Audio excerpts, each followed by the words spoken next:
Hello everyone. So welcome to you all to the Ask Geology. Okay, so Ask Geology team launches a new course on the NET CSIR NET. Okay, you know that NET notification is get out. Okay, so क्या हो रहा है कि हमारा net का अभी course शुरू शुरू होने वाला है। ठीक है, तो नेट का जो कोर्स है उसमें हम क्या कर रहे हैं कि फर्स्ट स्टार्ट कर रहे हैं हम उसमें क्लाइमेटोलॉजी। ओके, इसके लिए बहुत कम टाइम में तो बहुत फास्ट फॉरवर्ड बहुत फास्ट फॉरवर्ड कोर्स को चलाना पड़ेगा।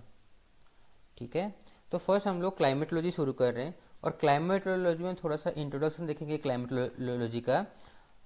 देन हम लोग देखेंगे एटमॉस्फेयर के बारे में। ओके, चलो। Okay, so to study climatology, ठीक है, you have to follow some books, है ना। सो बुक्स में क्या क्या हम लोग फॉलो करेंगे, एक है meteorology today. Okay, then climatology वाला ये this is by Rohli and Vega and atmospheric sciences. ठीक है, this atmospheric sciences is a means वो थोड़ा सा हाई लेवल का है। ठीक है, एंड थोड़ा सा न्यूमेरिकल है। तो इसको अगर आप बिगिनर के लिए पढ़ रहे हैं या फिर स्टार्ट कर रहे हैं, ठीक है, तो इसको मत पढ़िए। इसको आप स्टार्टिंग के लिए इसको मत पढ़िए, ये प्रॉपर वाला हो जाएगा इक्वेशन वगैरह। ठीक है, बट अगर स्टार्टिंग करना चाह रहे हैं आप तो meteorology today and your climatology, यहाँ पे बहुत सारे अच्छे अच्छे डायग्राम्स है जो कि हम लोग इस पीपीटी में भी यूज कर रहे हैं इसी तीनों बुक को। ठीक है, ओके। सो एक्चुअली ये बुक तो अच्छे हैं, ठीक है, बुक तो अच्छे हैं, बट बुक पढ़ने के लिए जो टाइम है वो टाइम थोड़ा लिमिटेड है। तो either you prepare for long time, okay, means for long duration, means आपका जो पढ़ाई का जो आवर है, स्टडी आवर है, उसको आप ड्यूरेशन को बढ़ा के जियोलॉजी, क्योंकि मेन फोकस तो हमारा जियोलॉजी है। ठीक है, हम ब्रेकडाउन के टाइम देखे थे कि जियोलॉजी मार्क्स कैसे ब्रेकडाउन हो रहे थे। ठीक है, एंड हम देख रहे थे कि जियोलॉजी क्वेश्चंस लगभग आपका 70% आपको अगर पूरा जियोलॉजी को अच्छे से जियोलॉजी को अगर कवर करेंगे पूरा, देन 70% आपका क्वेश्चन बन जाएगा नेट का। बट एक्स्ट्रा 30% आपको पासिंग मार्क के लिए, ये मैं बोल रहा हूँ जो 70% ये आपका जेआरएफ को कट ऑफ के लिए। ठीक है, बट जो एक्स्ट्रा 30% चाहिए आपको जेआरएफ निकालने के लिए, वो हमें क्लाइमेटोलॉजी एंड ओशनोग्राफी में आएगा। ठीक है, अगर आपके पास टाइम है तो ऑल गुड, आप आराम से पढ़िए इसको। ठीक है, बट आप अगर टाइम नहीं दे पा रहे हैं, सो आप आराम से एक कोचिंग इंस्टीट्यूट ज्वाइन कीजिए एंड जो मटेरियल आपको मिल रहा है, ठीक है, वो मटेरियल क्रिप्स होता है। ये आपका जो मटेरियल जितना मिलेगा वो पूरा क्रिप्स होगा और यहाँ पे प्रीवियस ईयर क्वेश्चंस डिस्कस किए जाएंगे एंड क्वेश्चंस सारे डिस्कस किए जाएंगे। तो आपका साथ ही साथ प्रीवियस ईयर क्वेश्चन भी सॉल्व होता जाएगा एंड आपका जो सिलेबस है, ठीक है, थ्योरी का जो सिलेबस है वो भी आपका साथ साथ में कंप्लीट होता जाएगा। ओके, सो हम क्या कर रहे हैं कि फर्स्ट हम स्टार्ट कर रहे हैं एटमॉस्फेयर के लिए। तो ये फिजिकल मेटेरोलॉजी के पार्ट में आ रहा है, एटमॉस्फेयर के पार्ट। ठीक है, अब एटमॉस्फेयर को पढ़ने के बाद हम लोग धीरे धीरे ये सारे क्लाइमेटोलॉजी के टॉपिक्स को कवर करेंगे।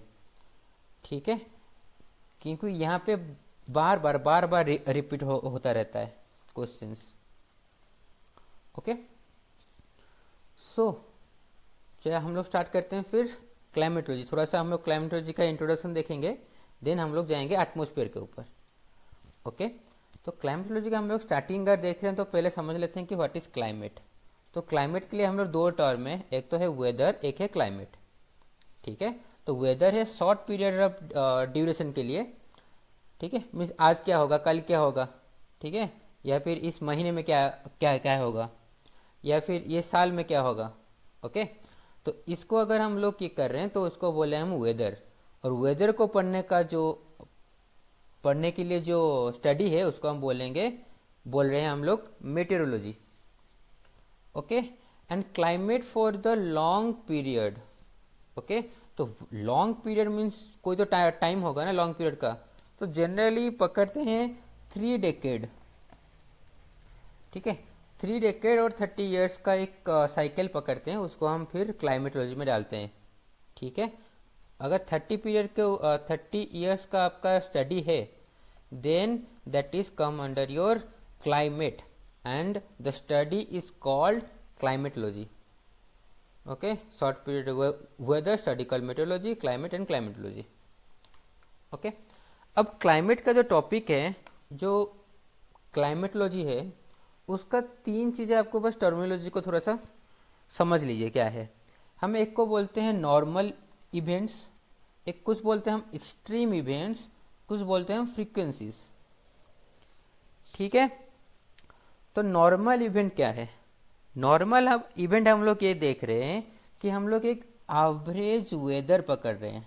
ठीक है, एक हम लोग एवरेज वेदर पकड़ रहे हैं, मीन्स 30 ईयर्स का जो हमारा पीरियड है, ठीक है, जो वेदर का स्टडी है, फिर 30 ईयर्स को अगर क्रॉस कर जाएगा तो वो क्लाइमेट स्टडी में आ जाएगा। ओके, तो 30 ईयर्स का एक लोकेशन में अगर हम 30 ईयर्स को एवरेज कर दे उसका क्लाइमेट, ठीक है, तो जो एक रेंज आएगा उसको हम दे देंगे नाम नॉर्मल। ओके, लेट से किसी एरिया में 20 से 25 डिग्री सेल्सियस के बीच में पूरा क्या होता है, फ्लक्चुएशन होता है। ठीक है, एवरेज निकाल दिए हम लोग, एक रेंज निकाल दिए कि ये एक रेंज है, तो इसको हम बोल दिए नॉर्मल कंडीशन। ठीक है, नॉर्मल क्लाइमेट कंडीशन। अब अगर ये नॉर्मल को बीट कर दिया, मान लीजिए ये बस मैं एग्जांपल ले रहा हूँ। ओके, सो लेट से कि टेम्परेचर क्रॉस कर लिया 27 डिग्री सेल्सियस, तो ये रेंज को क्रॉस हो गया, then that is come under your extreme climatic extreme climate. Okay, let say एक एरिया में हर साल 2 बार फ्लड आता है। ठीक है, flood occurs in a year is 2 times a year. ठीक है, इन अ एरिया। बट अगर किसी उसी साल में 3 बार फ्लड आ गया, देन वो क्या हो गया, एक्सट्रीम इवेंट हो गया। ओके, सो नॉर्मल्स मीन्स एक एवरेज वेदर पकड़ लिया हम लोग, इस एवरेज वेदर को अगर क्रॉस करेगा देन हम लोग उसको बोलेंगे एक्सट्रीम्स। एंड फ्रीक्वेंसीज, तो फ्रीक्वेंसी है मीन्स कितने बार साइकिल रिपीट हो रहा है।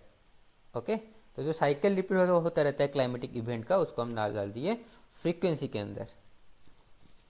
ठीक है, okay, then when we are studying about climatology, ठीक है, तो क्लाइमेटोलॉजी का जितने भी सारे इवेंट्स हैं, ओके, जितने भी सारे इवेंट्स है वो कुछ कुछ स्केल के अंदर आ रहे हैं।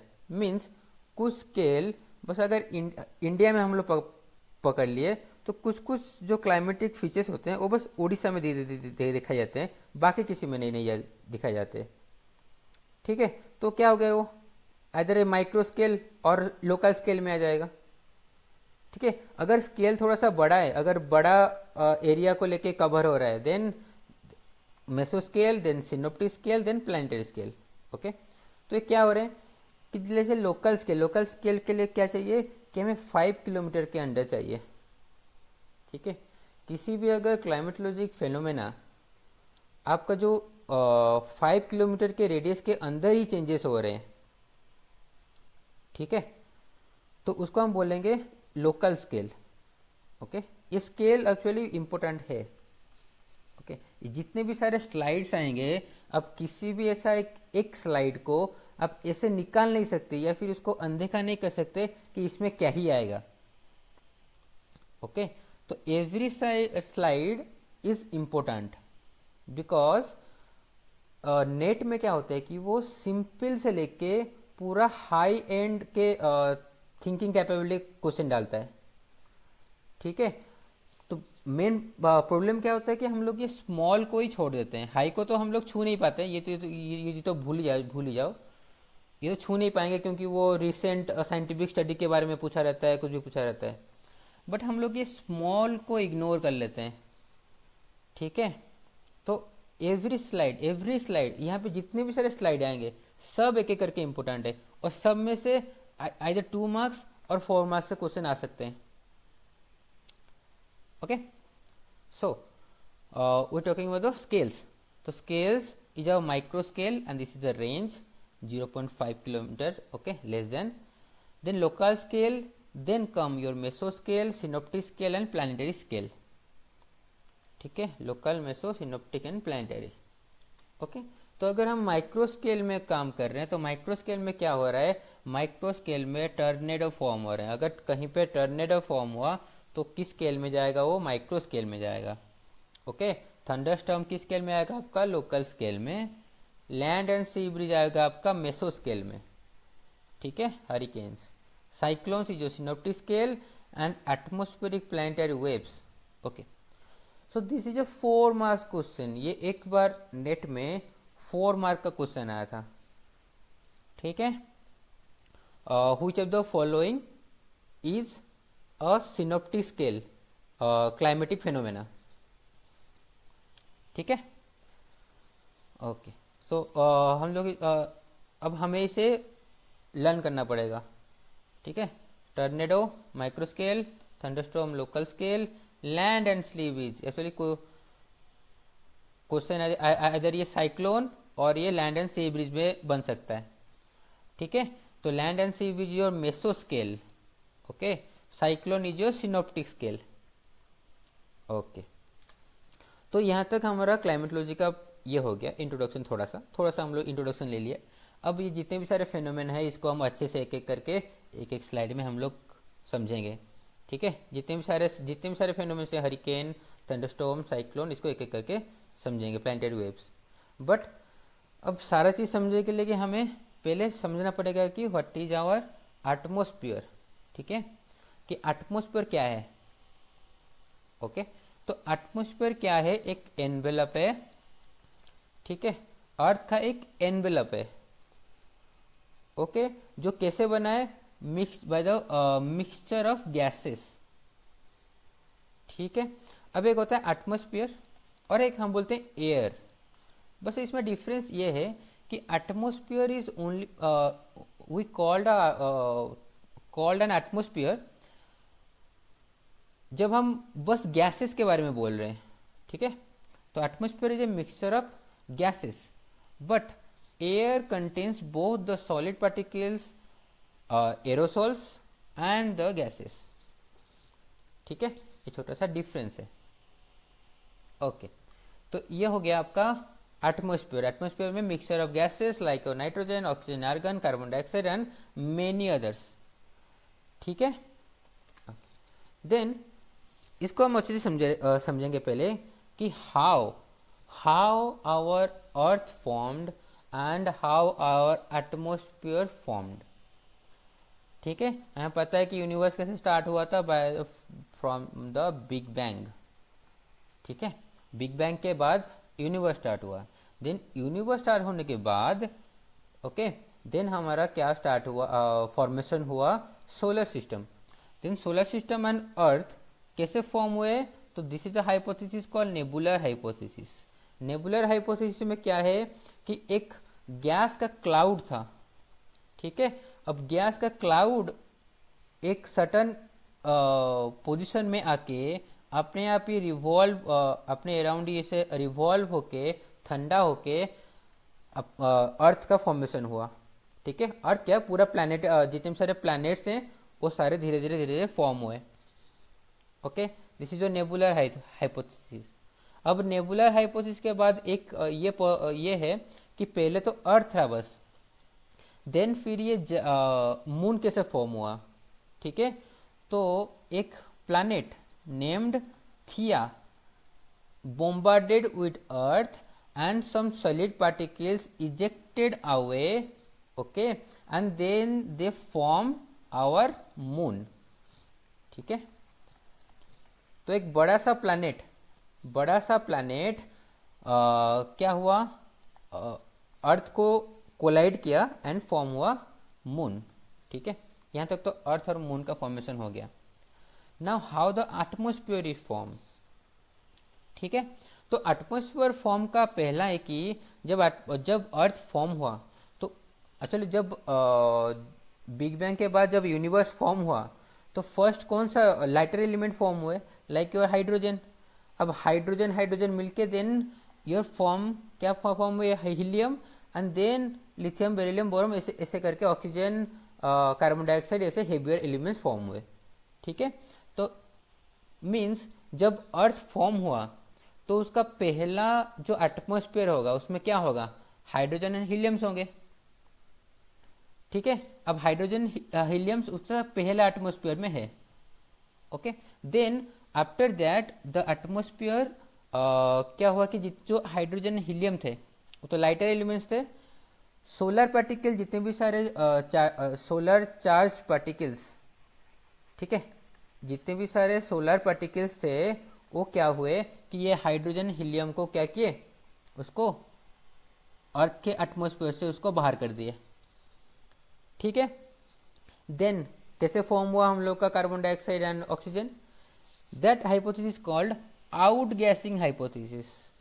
मीन्स अर्थ का जो पहले का जो वोल्केनिज्म हो रहा था, देन वोल्केनिक एक्टिविटी के कारण क्या क्या फॉर्मेशन हुए, सी दिस इज इंपॉर्टेंट। ठीक है, कि आउट गैसिंग, आउट गैस होने के बाद, मीन्स आउट गैसिंग मतलब क्या है कि वो एक वोल्केनिक एक्टिविटी हुआ। अभी वोल्केनिक एक्टिविटी है, जो जो गैस निकल रहे, कौन से गैस निकले, water vapours, carbon dioxide and nitrogen. So still there is no presence of oxygen. We get only water vapor, carbon dioxide and nitrogen from the volcanic activity or the outgassing activity.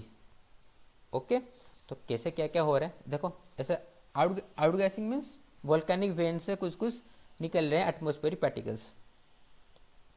Okay okay, so then कैसे form हुआ, then oxygen कैसे form हुआ, तो oxygen कैसे form हुआ, जो हमारा निकला था आउटगैसिंग के कारण जो water molecules.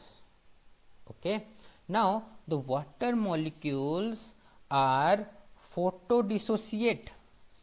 Okay, water molecules are break down by the process of photodissociate, photodissociation. तो what is photodissociation, photodissociation is the breakdown of water molecules to hydrogen and oxygen in the presence of UV light. okay, so उस time पे obviously oxygen नहीं था, means ozone layer था नहीं। अब ozone layer नहीं था means UV ray पूरा एटमोस्फेयर हमारे प्लैनेट को हिट कर रहा था। ठीक है, प्लैनेट सरफेस को पूरा हिट कर रहा था। अब पूरा हिट कर रहा था तो इसमें क्या हुआ कि because of UV ray, okay, water molecules dissociate to form hydrogen and oxygen. ठीक है, अब ये जो ऑक्सीजन निकला उतना ऑक्सीजन नहीं निकला है अभी तक। ओके, बट ये हाइड्रोजन कहाँ गया, अगर हाइड्रोजन ऑक्सीजन साथ में मिले तो। पर अभी तो हम लोग देख रहे हैं एटमॉस्फेयर में 21% ऑक्सीजन है, बट हाइड्रोजन कहाँ है। ओके, तो हाइड्रोजन क्या हुआ कि hydrogen is a lighter element है ना। तो हम देखेंगे कि हमारे एटमॉस्फेयर के ऊपर के लेयर में हाइड्रोजन मिलेगा, क्योंकि वो लाइटर एलिमेंट है, ऊपर उठ गया वो। Okay, because hydrogen is a lighter element, तो लाइटर एलिमेंट तो हाइड्रोजन कहाँ पे जाके स्टॉक हो गया, अर्थ के ऊपर, और कुछ कुछ वहाँ पे ऊपर से निकल गए। ठीक है, ओके, बट उतना जितना हमारे पास अभी ऑक्सीजन है वो फोटो डिसोसिएशन के साथ हो ही नहीं सकता। ठीक है, तो उसके बाद क्या हुआ हमें पता है कि फॉर्म हुआ हमारा लाइफ। ठीक है, ओके, फॉर्म हुआ हमारा लाइफ। अब जब लाइफ फॉर्म हुआ, लाइफ क्या किया कि फोटोसिंथेसिस रिएक्शन करवाया। देन फोटोसिंथेसिस रिएक्शन के कारण ओके क्या हुआ कि जो फोटोसिंथेसिस में क्या होता है कि जितने कार्बन डाइऑक्साइड को लेते हैं, ठीक है, कार्बन डाइऑक्साइड को लिया एंड ब्रेक डाउन टू क्या क्या ऑक्सीजन, देन आपका ऑक्सीजन थोड़ा थोड़ा बनने लगा। ओके, फिर भी ये वाला पोर्शन जो हुआ ना फोटोसिंथेसिस, ये फिर भी हमारा एटमॉस्फेयर अभी तक नहीं बना है। ठीक है, जो प्रेजेंट एटमॉस्फेयर है। तो एटमॉस्फेयर 3 फेज में जनरली बना है। This is called our first atmosphere. तो फर्स्ट एटमॉस्फेयर क्या है? ओनली, अच्छा, फर्स्ट एटमॉस्फेयर कैसे फॉर्म हुआ? हाइपोथेसिस क्या था? Gas capture hypothesis. Gas capture कि जब फॉर्म हुआ था कुछ गैसेस उसमें रह गए थे। तो क्या है? Hydrogen and helium. ओके, अब हाइड्रोजन एंड हीलियम क्या हुआ? निकल गए कैसे? By the UV light. ठीक है, जो यूवी स्पेक्ट्रम है, यूवी जो सन से जो यूवी रे आ रहा है, वो क्या किया कि हाइड्रोजन हीलियम को पूरा अनस्टेबल कर दिया and they left out our atmosphere. In the second atmospheric condition of earth the outgassing phenomena occurs. Okay, here क्या हुआ कि आउटगैसिंग स्टार्ट हुआ। Okay, first point, outgassing start हुआ। Now from the outgassing 3 types of gases emerge. Okay, क्या क्या है? One is your water vapour, carbon dioxide and ammonia. Okay, after that what happen कि जो वाटर मॉलिक्यूल्स है that get photo dissociate by the presence of UV and form our oxygen. Okay, अब oxygen हुआ, ठीक है, but यहाँ पे फिर भी बहुत सारे कार्बन डाइऑक्साइड हैं। ठीक है, तो अभी थर्ड एटमॉस्फेयर, ठीक है, ये फर्स्ट एटमॉस्फेयर गया, देन सेकेंड एटमॉस्फेयर हुआ। अब थर्ड एटमॉस्फेयर में क्या हो रहा है? ऑक्सीजन का लेवल इंक्रीज हो रहा है, कार्बन डाइऑक्साइड का लेवल डिक्रीज हो रहा है। So how carbon dioxide get decreased? Okay, so carbon dioxide कैसे डिक्रीज हुआ? फर्स्ट पॉइंट कि कार्बन डाइऑक्साइड कैसे डिक्रीज हुआ? फोटोसिंथेसिस। ओके, फोटोसिंथेसिस स्टार्ट हो गया। अब फोटोसिंथेसिस स्टार्ट हो गया तो कार्बन एब्जॉर्ब हुआ एंड देन ऑक्सीजन इमर्ज हुआ अगेन। और क्या हुआ यहाँ पे? ओके, तो यहाँ पे क्या हुआ? और एक प्रोसेस है called chemical weathering. Okay, called chemical weathering. तो मैं ऊपर इसको लिख रहा हूँ केमिकल वेदरिंग को। ठीक है, केमिकल वेदरिंग में क्या हो रहा है? Chemical weathering. तो केमिकल वेदरिंग में क्या हो रहा है? जो वाटर मॉलिक्यूल जो रिवर सारे थे, ठीक है, रिवर एंड ओशंस, रिवर तो वो छोटे हैं, ओशंस, ठीक है, वो क्या हुए? कार्बन डाइऑक्साइड को अब्जॉर्ब कर लिए। ठीक है, अब अब्जॉर्ब करने के बाद क्या फॉर्म हुआ यहाँ पे? Carbonic acid. And this carbonic acid get reacted with your silicates. Carbonic acid silicate के साथ रिएक्शन हुए एंड फॉर्म किए कैल्शियम कार्बोनेट।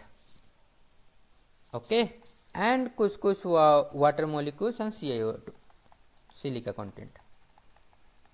ठीक है, ये पहले हमारा फॉर्म होके था। Okay, the carbonic acid get reacted with your silicates to form calcium carbonate. जो कि कैल्शियम कार्बोनेट कहाँ पे है? कैल्शियम कार्बोनेट हम लिख रहे हैं सी पे। जितने भी सारे सेल ऑर्गेनिज्म है, सेल्स जिस पे, उसमें कैल्शियम कार्बोनेट है। तो in that way carbon dioxide get absorbed and oxygen emerged. Okay, अब ऑक्सीजन आ गया एटमॉस्फेयर पे। देन अगेन जब ऑक्सीजन आ गया, देन ऑक्सीजन ऊपर गया। अब ऊपर जाके ऑक्सीजन ब्रेकडाउन हुआ, ऑक्सीजन के साथ रिएक्ट किया एंड फॉर्म किया ozone.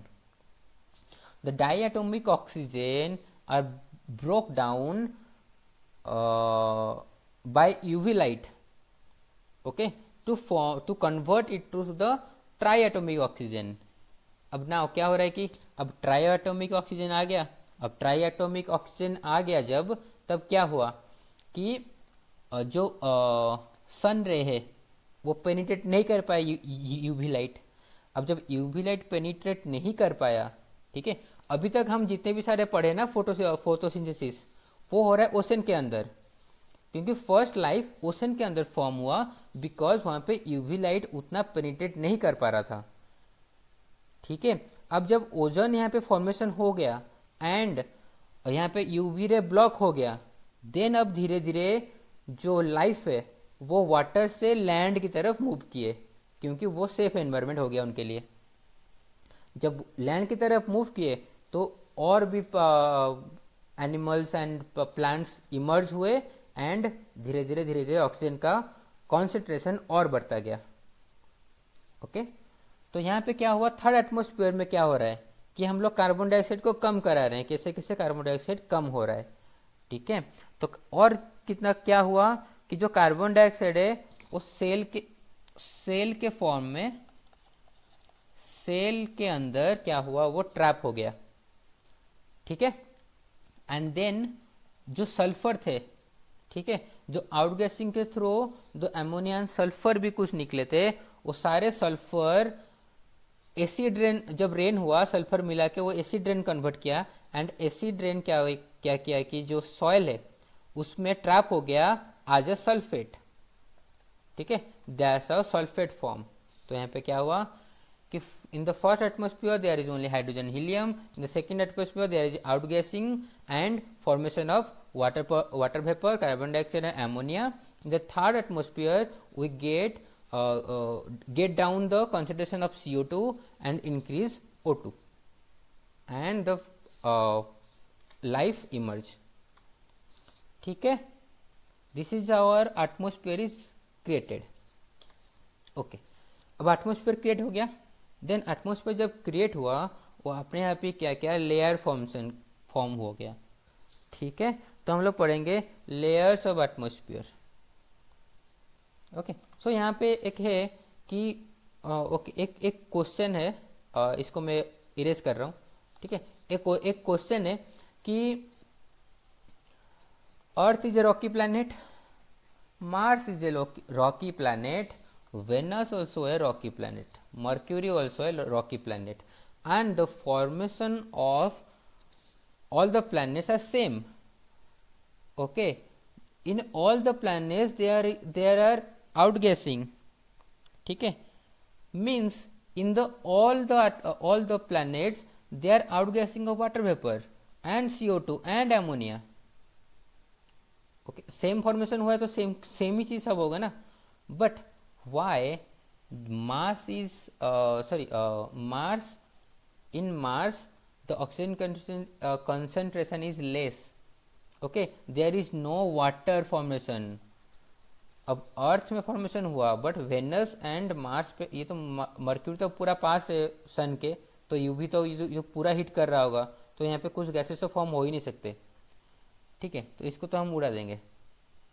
But in Venus, okay, in Venus and Mars में क्या हो रहा है, why there is no water molecules. Okay, so Mars में पहले हम देख रहे हैं कि मार्स में वाटर मॉलिक्यूल्स हैं। ठीक है, but the atmosphere of Mars is very cold, so the water molecules or the water is present as ice caps in the Mars, and in the Venus the carbon dioxide is more. Okay, this is a hot planet, because carbon dioxide more, there is also so there is a greenhouse effect is going on. Okay, this is extremely hot case, this is extremely cold case, and earth is our best case.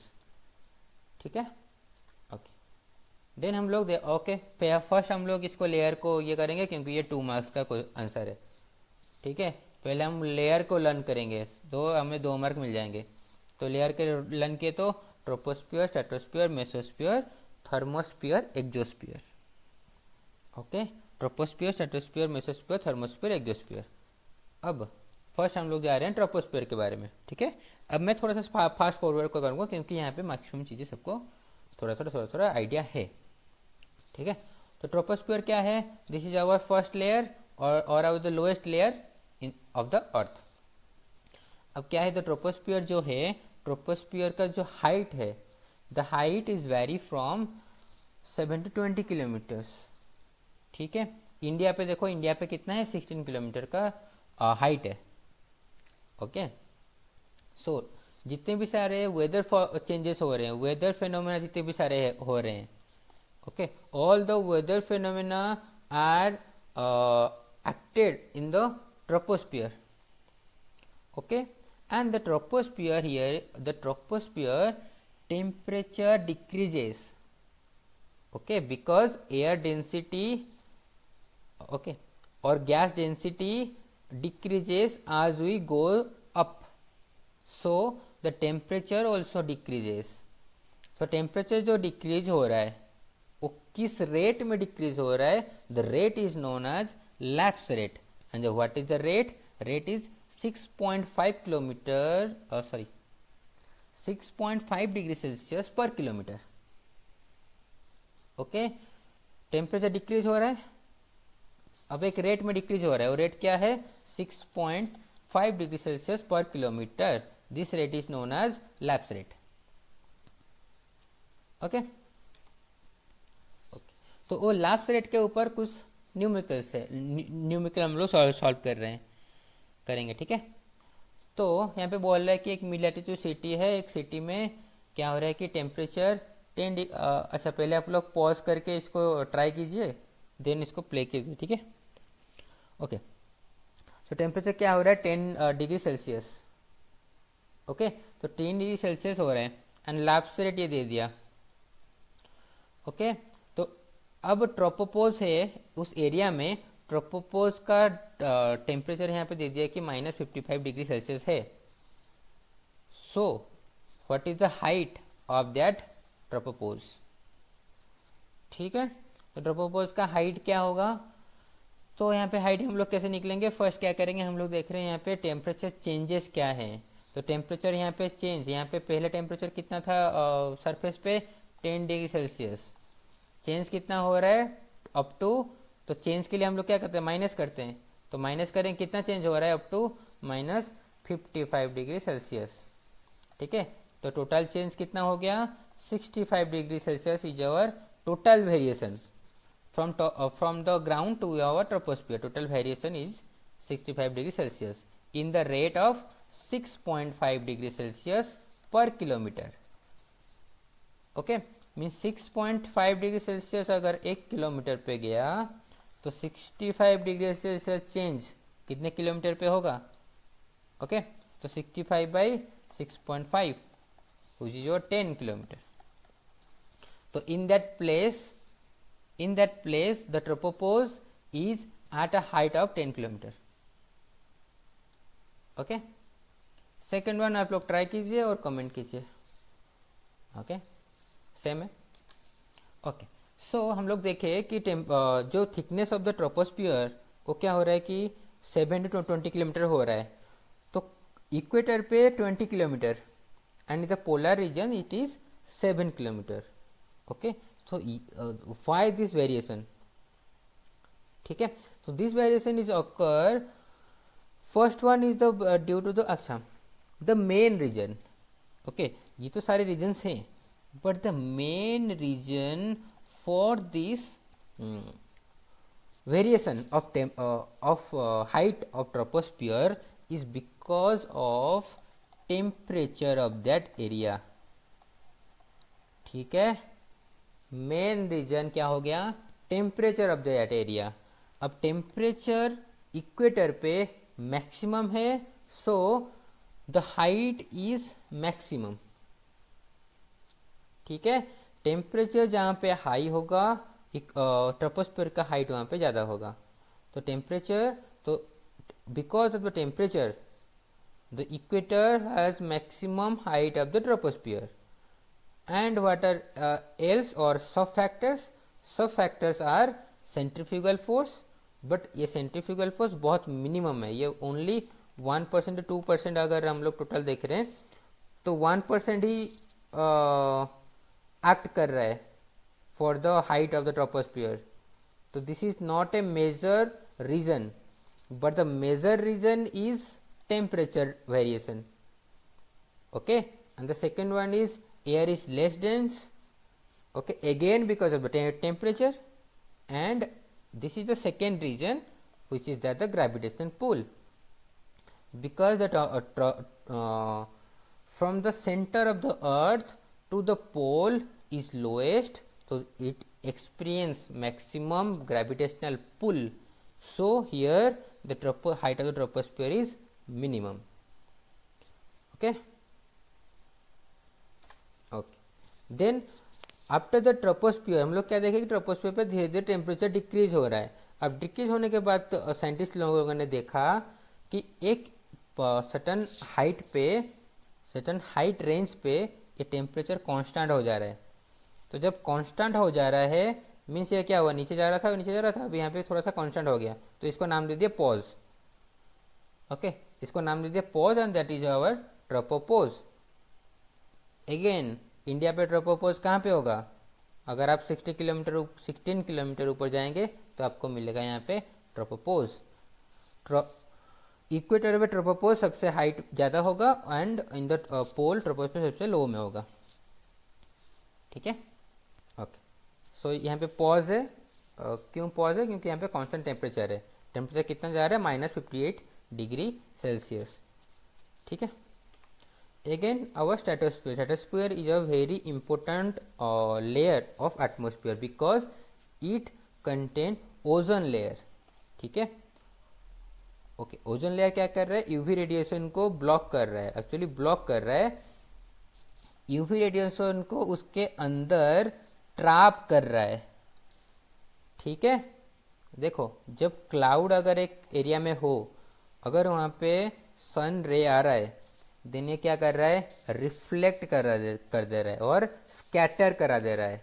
But ozone क्या कर रहा है, जो UV ray आ रहा है उसको trap कर दे रहा है उसके अंदर.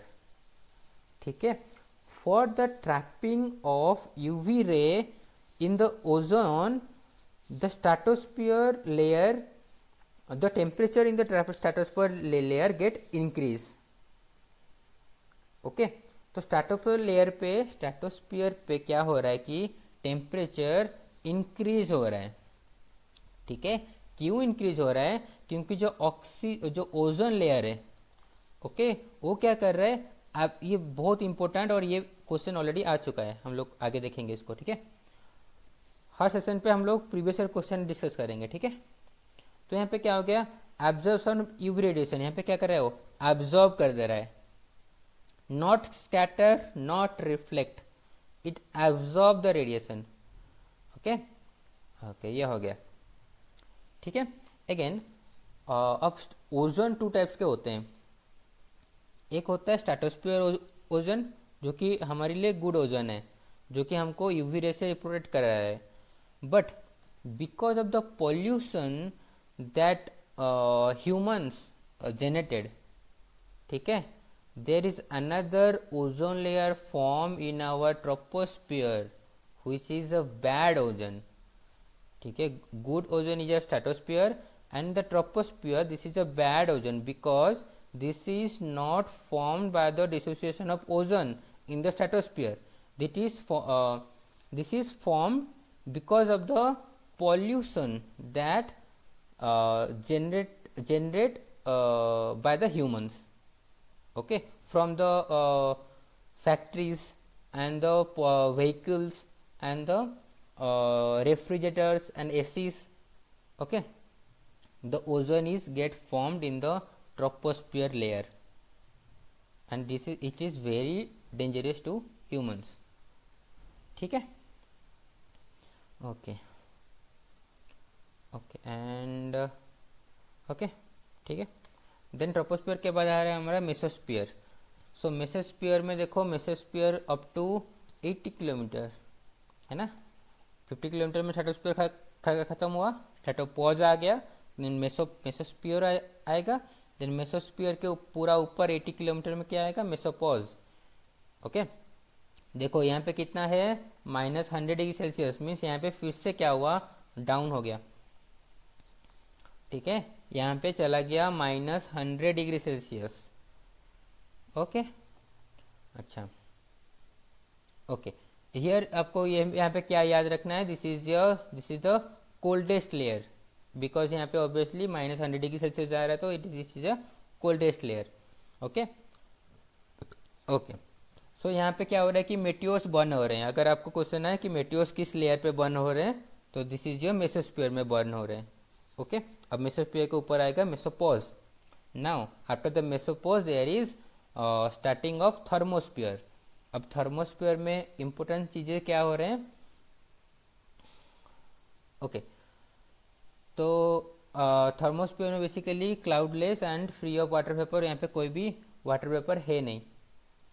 ठीक है, okay, this contains ionosphere. Okay, यहाँ पे आयनोस्फीयर है।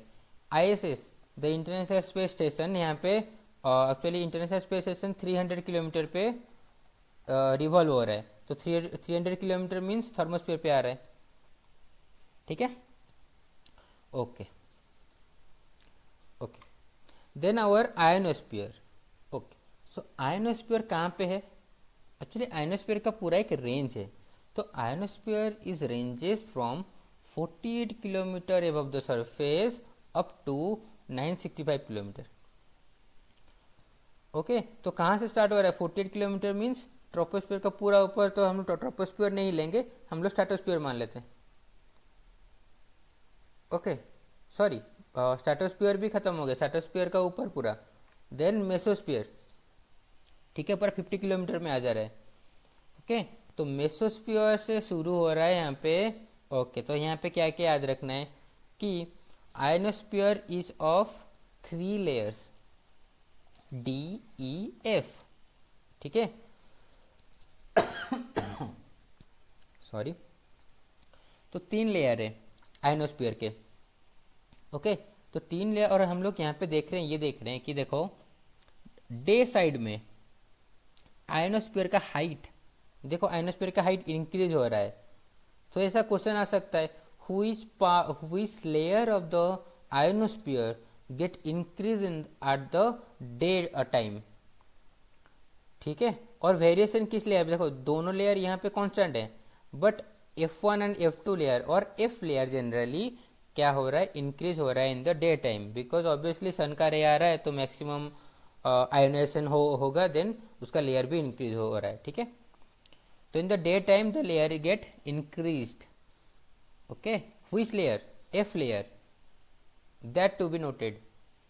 ओके, अगेन यहाँ पे हम लोग जो रेडियो वेव जो छोड़ रहे हैं हमारे कम्युनिकेशन के लिए, मूवी देखने के लिए, जितने भी सब हम कम्युनिकेशन करने के लिए और नेविगेशन करने के लिए, ठीक है, जितने भी सारे रेडियो वेव छोड़ा जा रहा है।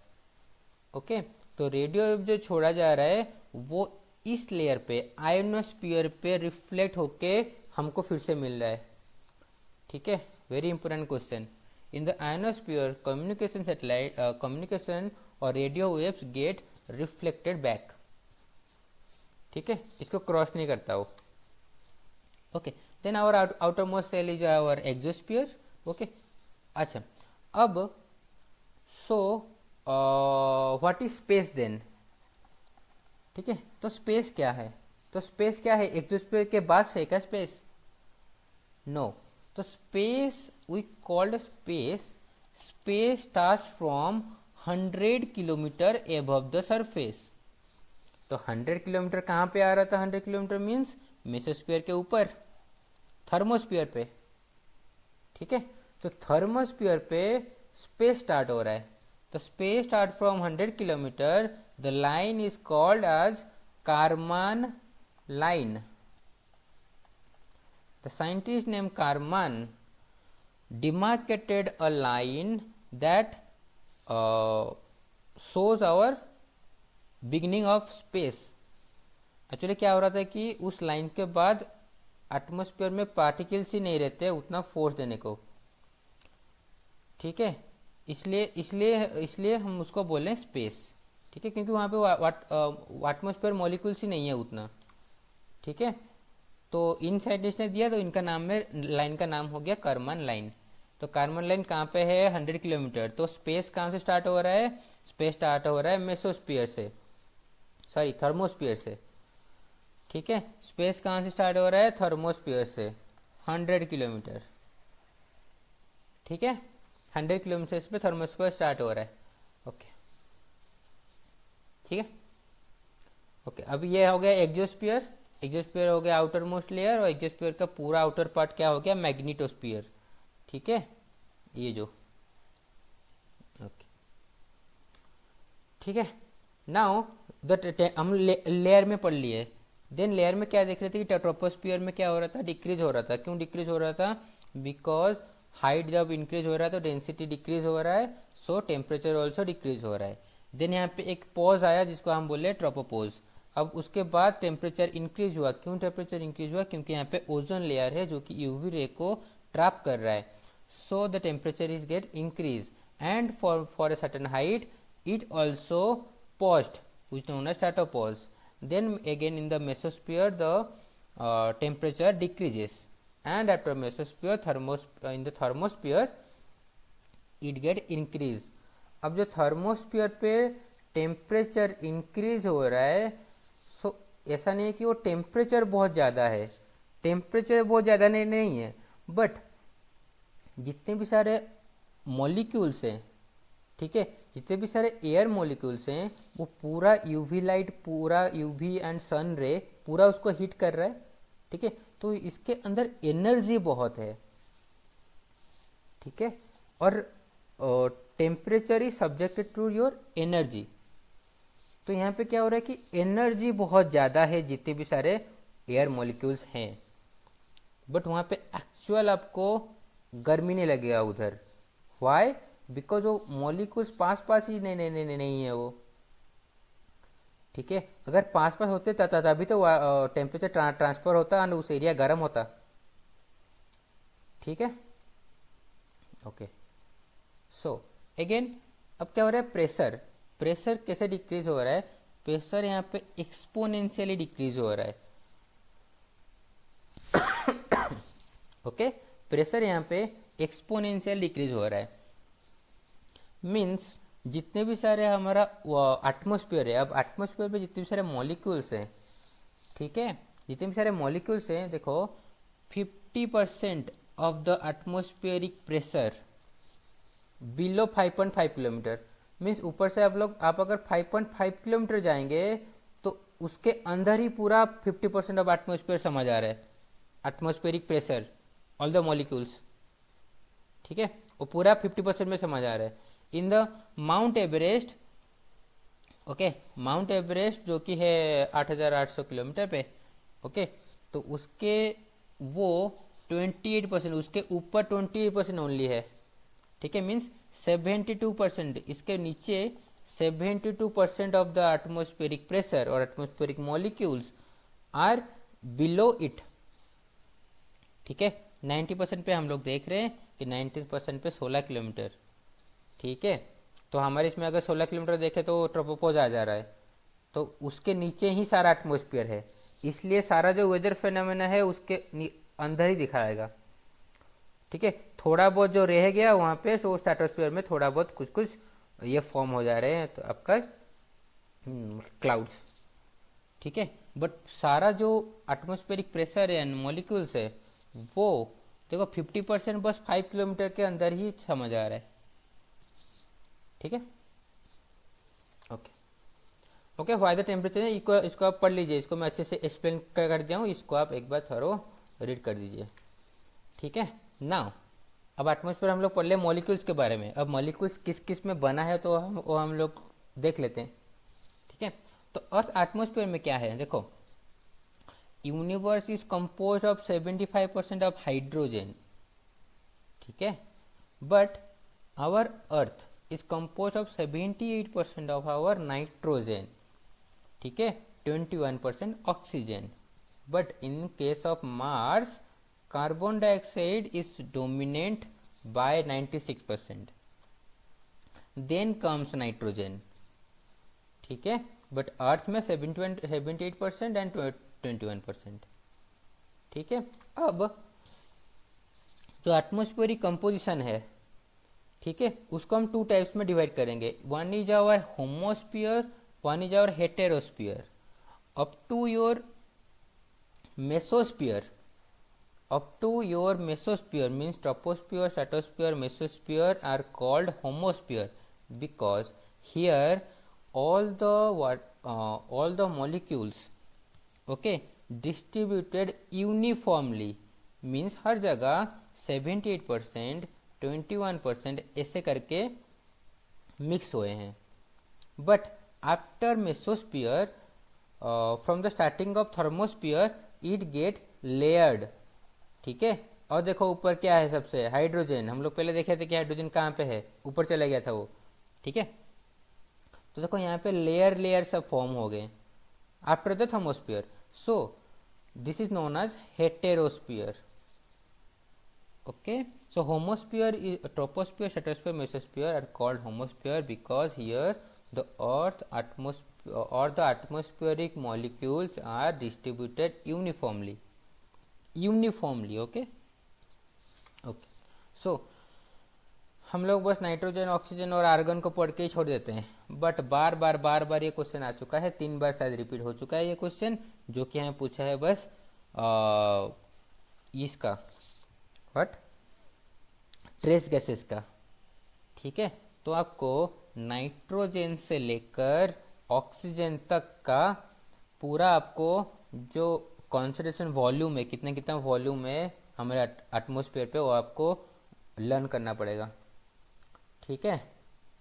क्योंकि 3 बार रिपीट हो चुका है बार बार ये. ओके. दो बार मीन्स 2 बार ऐसा पूछा है कि कौन सा ज़्यादा है, बट 2 बार ऐसा पूछा है कि आप अरेंज कीजिए of the trace gases, water vapour. Okay. And the bold letters like water vapour, carbon dioxide, methane, nitrous oxide, ozones is our greenhouse gases. ठीक है. ये भी क्वेश्चन बार बार आ चुका है कि which of the following is not A green house gases. ये भी repeat हो चुका है 2-3 बार. ओके. सो अगर हम लोग यहाँ पे देख रहे हैं कि कंपोजिशन ऑफ एटमॉस्फेयर, अगर हम देख रहे हैं कि 4 पॉइंट यहाँ से हम मालूम नहीं क्या है कि यहाँ पे हाइड्रोजन हीलियम ही होगा. ठीक है. उसके बाद जब आउट गैसिंग हुआ तो आउट गैसिंग में क्या क्या निकला, water vapour, carbon dioxide and ammonia, अरे methane, sorry methane. Okay. Methane. अब देखो नाइट्रोजन पहले से लेके अभी तक पूरा डोमिनेट कर रहा है. वाई? ठीक है. इसको हम देखेंगे कि नाइट्रोजन पूरा इतना डोमिनेट क्यों किया. ठीक है. बिकॉज कि नाइट्रोजन का रेसिडेंस टाइम बहुत ज़्यादा है. ठीक है. उसका रेसिडेंट टाइम बहुत ज़्यादा है. सो इसलिए देखो ये लॉन्गर पीरियड तक डोमिनेट किया है. ठीक है. और यहाँ पे हम लोग देख रहे हैं कि कार्बन डाइऑक्साइड बहुत था, बट कार्बन डाइऑक्साइड धीरे धीरे रिड्यूस हुआ एंड ऑक्सीजन का ग्रोथ शुरू हुआ. Okay. So this slide you have to thorough read. एक बार थॉरो ये कर लीजिए कि how these are generated. Argon is only generated by the radiogenic process. ठीक है. ये भी क्वेश्चन आ चुका है एंड क्वेश्चन आने की प्रोबेबिलिटी है भी कि लेट से एक क्वेश्चन आ जाएगा कि आर्गन. ठीक है. अब आर्गन को पूछेगा कि argon is generated by the which process, तो ये क्या हो गया जाएगा आपका रेडियोजेनिक प्रोसेस. ओके. तो इसको एक थोड़ा रीड कीजिए. Then our constant and variables. ठीक है. मीन्स ये क्या है, यहाँ पे जितने भी सारे गैसेस है उसको बोलते हैं हम परमानेंट गैसेस. परमानेंट मीन्स आप कहीं पे भी जाएंगे, आप एक फैक्ट्री के पास रहें, आप जंगल में रहें या फिर आप डेजर्ट में रहें, जहाँ पे भी जाएंगे these molecule gas molecules remain constant. ठीक है. मीन्स ऑक्सीजन आपको इधर जितना मिलेगा, आपको अगर फ्रेश एयर के लिए आप ऑक्सीजन जो लेने जा रहे हैं तो ऑक्सीजन आप लोग अगर जंगल में गए उतना ही ऑक्सीजन मिलेगा. अगर आप डेजर्ट पे गए, बस फैक्ट्री के पास गए और धुआं जो छोड़ रहा है अगर, ठीक है, तो वहाँ पे भी ऑक्सीजन का परसेंटेज उतना रहेगा. बट जो वेरिएबल गैसेस हैं like water vapour, carbon dioxide, देखो कार्बन डाइऑक्साइड क्या हो रहा है, carbon dioxide is a variable gas. So इसका जो कॉन्सेंट्रेशन है वो अलग अलग एरिया में अलग अलग चेंजेस होते रहेंगे। मीन्स जो अगर फॉरेस्ट एरिया हो तो कम होगा उसका परसेंटेज, अगर कहीं पे पोल्यूटेड एरिया हो, दिल्ली हो, तो वहाँ पे ज़्यादा होगा। ठीक है, okay. So why these are permanent, why these are variable gases? So these are permanent gases because these are high,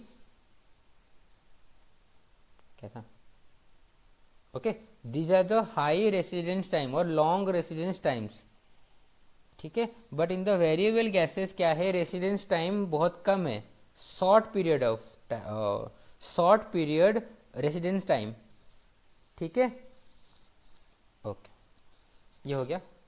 इसको आप एक बार पढ़ लीजिए, कौन सा वेरिएबल गैसेस है, कौन सा परमानेंट गैसेस है। ओके, सो हम लोग एंड पे आ गए। अब हम लोग कुछ क्वेश्चन डिस्कस कर रहे हैं। ठीक है, ऐसे हम लोग सारे स्लाइड्स में कुछ कुछ प्रीवियस ईयर क्वेश्चन डिस्कस करेंगे। ठीक है, ओके। तो यहाँ पे क्या पूछ रहा है कि द लेयर ऑफ एटमोस्फेयर हुई contain dust particles and water vapour. ठीक है, वो कौन वाटर वेपर कौन कौन रह रहा है सबसे नीचे। ठीक है, अब वाइटल फॉर टेलीकम्युनिकेशन, हम लोग देखे थे टेलीकम्युनिकेशन जो लेयर है, रेडियो वेव है, रेडियो वेव कहाँ पे जाकर रिफ्लेक्ट हो रहा था, आयनोस्फीयर पे जाकर रिफ्लेक्ट हो रहा था। ठीक है, तो दीजिए आयनोस्फीयर, अब आपको 2 मार्क्स मिल गए। और एक है यहाँ पे 4 मार्क्स का। ठीक है, तो यहाँ पे क्या बोल रहा है कि the atmospheric air is never completely dry. Okay, कि कभी भी कंप्लीटली ड्राई नहीं हो सकता, मीन्स कुछ ना कुछ वाटर वेपर वहाँ पे रहेगा ही रहेगा। ओके, ओके, देन क्या बोल रहा है कि water vapour can occupy as much as 4% of atmospheric volume. Okay, and then पूछ रहा है कि water vapour in atmosphere is always invisible. Okay, ठीक है, ये हम क्लाउड फॉर्मेशन के टाइम नहीं तो पढ़ेंगे। ओके, आप अगर इसका आंसर किसी को पता हो तो आप क्या कीजिए कि कमेंट कीजिए। मैं तो आंसर बता दूंगा, बट ट्राई कि यहाँ पे आप लोग एक बार कमेंट कीजिए। ठीक है, हम लोग नेक्स्ट क्लास में इसके ऊपर थोड़ा सा पढ़ेंगे, देन इसको ये क्वेश्चन को आंसर करना स्टार्ट करेंगे। ओके, और क्या है।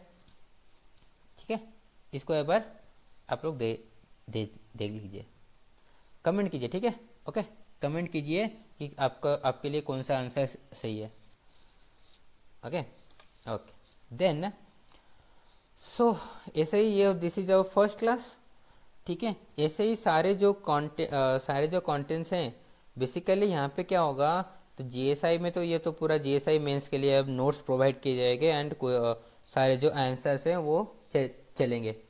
ठीक है, पूरा जियोलॉजी का सिलेबस चलेगा। बट यहाँ पे क्या होगा कि जियोलॉजी का सिलेबस तो चलेगा, ठीक है, बट हम लोग मैक्सिमम फोकस करेंगे किसके ऊपर, क्लाइमेटोलॉजी के ऊपर and your climatology and your oceanography and planet. ठीक है, इसके ऊपर हम फोकस करेंगे दिस में और दिस कोर्स में, जो कि ओनली 3500 रुपीज़ है।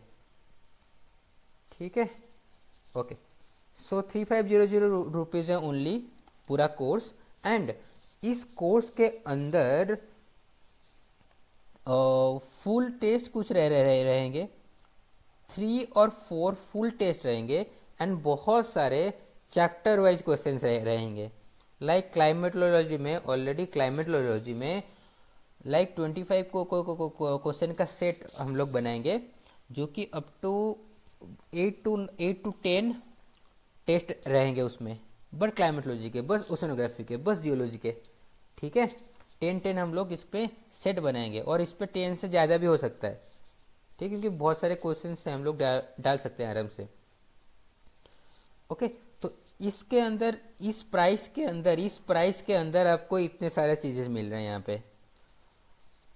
ओके, अगर आपको क्लियर है, ठीक है, अगर आपको टाइम है क्लाइमेटोलॉजी ओशनोग्राफी के बुक्स पढ़ के क्लियर करने का, तो आप आराम से इसको प्रिपेयर कीजिए एंड आप एनरोल कर सकते हैं बाद में टेस्ट के लिए। ठीक है, बट अगर आपको बुक पढ़ने का टाइम नहीं है, कॉन्सेप्ट पढ़ने का टाइम नहीं है, then I am highly recommend to purchase this course because it is bare minimum. Okay, okay, and for the अगर कोई भी जीएसआई मेंस के लिए प्रिपेयर करेगा या फिर कोई दोस्त आपका कर रहा है, then share to them that this is get to you only in the price of 6500, and इसमें प्रॉपर सारे नोट्स मिलेंगे एंड क्लासेस रहेंगे, online classes and written practices. ठीक है, okay then, all the best to you, okay bye.